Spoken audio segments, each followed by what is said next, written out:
Get ready for the action, because we are diving straight into the drama surrounding Arsenal and Atletico Madrid. We have breaking news about Arsenal considering a formal complaint against Atletico Madrid following their recent Champions League game. We'll break down exactly what Arsenal is looking at, why they might be taking this step, and what the implications could be for the competition. This is a story you won't want to miss. Here's a simple way to protect your phone without stress. This ALEN 3-pack comes with tempered glass screen protectors, camera lens protectors, and an installation frame for an easier, cleaner fit. It's clear, case-friendly, and built to help guard against scratches and everyday bumps. Check the link in the comments to get it on Amazon. Next up, we look at the broader context of the competition and the high stakes involved. Campbell has spoken out, expressing his hopes and concerns about the current Arsenal squad's journey to victory in the Champions League. We examine why this title remains so important and what kind of luck the team might need to turn their strong position into a final triumph. Now, we pivot to the intense moments on the pitch and the controversial decisions. We are unpacking the Champions League semi-final first leg between Arsenal and Atletico Madrid, focusing specifically on the incident-packed situation involving Eberechi's overturned penalty. We hear from top journalists like Julian Lorenz and Rafa Honigstein on the dubious process that led to that crucial call. And finally, we look at the expert analysis on the officiating and the pressure on the team. We hear from Spanish football expert Guillem Balig discussing whether Mikel Arteta is trying to influence the next referee, drawing parallels to the pitch situation. Don't forget to stay tuned right here, because we'll be bringing you all the latest updates, so make sure you subscribe now. Arsenal is reportedly considering filing a formal complaint with UEFA against Atletico Madrid following their recent 1-1 Champions League draw at the Metropolitano Stadium. The consideration stems from concerns over the condition of the pitch, specifically the height of the grass.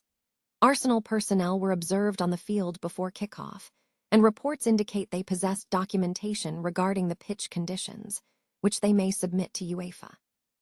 The core of the dispute revolves around UEFA regulations, which mandate that the maximum grass height must not exceed 30, and that the entire playing surface must be cut to a uniform height.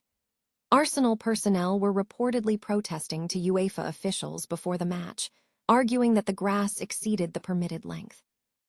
UEFA's Article 34 outlines strict guidelines regarding pitch maintenance, including requirements for consistent cutting, even watering schedules, and limitations on when pitch watering can occur relative to kickoff. The regulations emphasize that the home club must make every reasonable effort to ensure the pitch is in the best possible condition. While other clubs have raised similar issues, Barcelona accused Atletico of slowing the tempo, and Tottenham claimed excessive watering. Arsenal's situation appears centered on the grass length and watering practices. UEFA is currently collecting evidence and investigating the matter, though the extent to which Arsenal will pursue the complaint remains unconfirmed. Separately, attention has also turned to the officiating during the match. Diego Simon's conduct on the touchline, while officials reviewed VAR footage concerning referee Danny McAlee's penalty reversal, could potentially lead to scrutiny. This situation hinges on whether the fourth official flagged the issue to the referee and included it in the match report, especially given the extensive review of footage before the original call was reversed. While Mikel Arteta's post-match feedback may have achieved its aims, the potential for UEFA intervention regarding the officiating decisions remains a developing factor. A guide for fans looking to watch Arsenal matches on television in May 2026 has been released by OneFootball. The information, published on May 1, 2026, aims to provide viewers with details on how to access Arsenal's broadcasts during that period. This timely guide is expected to be a key resource for supporters planning to follow the team's fixtures on television. Campbell has expressed a cautious optimism regarding Arsenal's chances of winning the Champions League, emphasizing that success at this elite level will require more than just talent and performance. Campbell, a former Arsenal player who was part of the squad that lost the 2006 final to Barcelona, acknowledged the pain of that defeat, but is now hopeful that the current generation of players can achieve a different outcome. Arsenal currently possesses a strong opportunity to reach the final again, nearly 2 decades after their last appearance. The club is determined to capitalize on this chance and secure the trophy this time. The team has already positioned itself favorably in the semi-final, having secured a 1-1 draw against Atletico Madrid in Spain. With the decisive second leg scheduled to be played at home, Mikel Arteta's side believes they have a strong path to progress. While there is growing confidence among supporters and observers, Campbell stressed that belief must be matched by on-pitch execution. Reflecting on the previous final, Campbell stated, "Hopefully, they can get through this round and then get to the final. It'd be a great honor to witness them win it. Hopefully, they'll get there. Obviously, you need a bit of luck to go your way." He added a poignant reminder of the narrow margins at the highest level. "We had the chances in 2006 to finish them off. Whatever reason, we just didn't. We just needed one more to go in, and that be it. We just couldn't get over the line. I still think about it now, but we had our chances." Pundits are dissecting the controversial penalty decision involving Eberechi Ez in the Champions League semi-final first leg between Arsenal and Atletico Madrid, focusing on the process that led to the overturned call. During a late moment in the match, the substitute appeared to win a second penalty after beating David Henko inside the box, but the decision was subsequently reversed following a video assistant referee (VAR) review.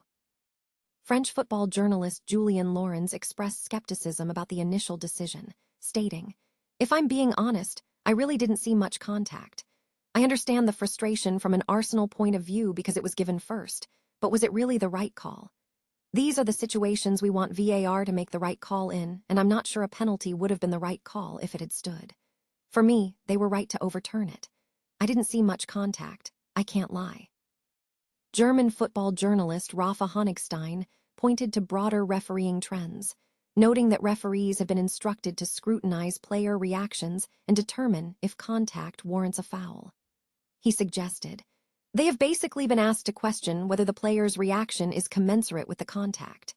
So, under this very strict criteria, I would say it was more not a foul than a foul." In the grand scheme of things, if you ignore the dubious process, I would rather not see penalties like this one given as well.